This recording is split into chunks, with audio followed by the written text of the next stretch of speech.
Adani group के लेन then और शेयरों की कीमतों में उतार चढ़ाव की जांच कर रहे मार्केट रेगुलेटर सेबी ने सुप्रीम कोर्ट से अपनी जांच पूरी करने के लिए 6 महीनों का वक्त और मांगा है। सेबी के इतना और वक्त मांगे जाने से कई सवाल पैदा हो रहे हैं। इनमें से सबसे बड़ा सवाल ये पैदा हो रहा है कि आखिर सेबी जो इतने वक्त से इस मामले की जांच कर रहा है, उसकी जांच में क्या कोई अड़ंगा लग गया है? आखिर सेबी को अदानी ग्रुप में गड़बड़ियों की जांच करने में दिक्कत क्या आ रही है, जो उसने सुप्रीम कोर्ट से 6 महीने का अतिरिक्त वक्त मांग लिया है? इस रिपोर्ट में हम आपको बताएंगे कि आखिर सेबी के सामने मुश्किल फंस कहां रही है। दरअसल हिंडनबर्ग रिसर्च के लगाए गए आरोपों पर सेबी की जांच इस वजह से सुस्ती का शिकार हो गई है क्योंकि उसे दूसरे देशों से जानकारियां जुटाने में मुश्किल आ रही है। सेबी को अपनी जांच पूरी करने में ओवरसीज रेगुलेटर्स से जानकारी लेनी है। खासतौर पर कुछ खास फॉरेन पोर्टफोलियो इन्वेस्टर्स यानी एफपीआई के अदानी ग्रुप के साथ ट्रांजैक्शन को सेबी को खंगालना है और ये जानकारियां अभी तक सेबी को मिल नहीं पाई हैं और उसने इसलिए सुप्रीम कोर्ट से और वक्त मांगा है। बिजनेस स्टैंडर्ड्स की एक खबर के मुताबिक एफपीआईज के बेनिफिशियल ओनरशिप की पहचान करना आसान काम नहीं है। इसके लिए कई देशों से आंकड़े जुटाने की जरूरत होती है।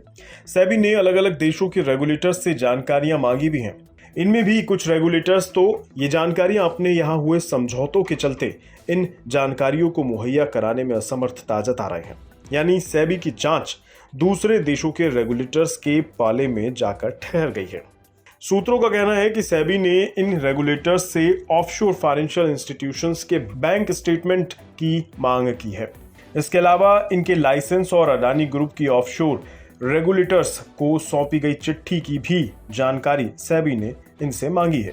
सेबी की जांच का दायरा मॉरिशस, यूएई, साइप्रस और ब्रिटिश वर्जिन आइलैंड जैसे देशों तक जाता है। हिंडनबर्ग की रिपोर्ट में कहा गया था कि इन ठिकानों में मौजूद इकाइयों के जरिए अडानी ग्रुप में पैसे का लेन देन हुआ।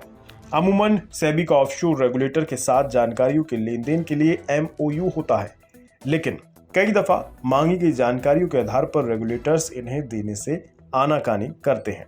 बीते शनिवार को सेबी ने सुप्रीम कोर्ट में एक पिटीशन दाखिल कर मांग की थी कि उसे अडानी की जांच पूरी करने के लिए 6 महीने का और वक्त दिया जाए।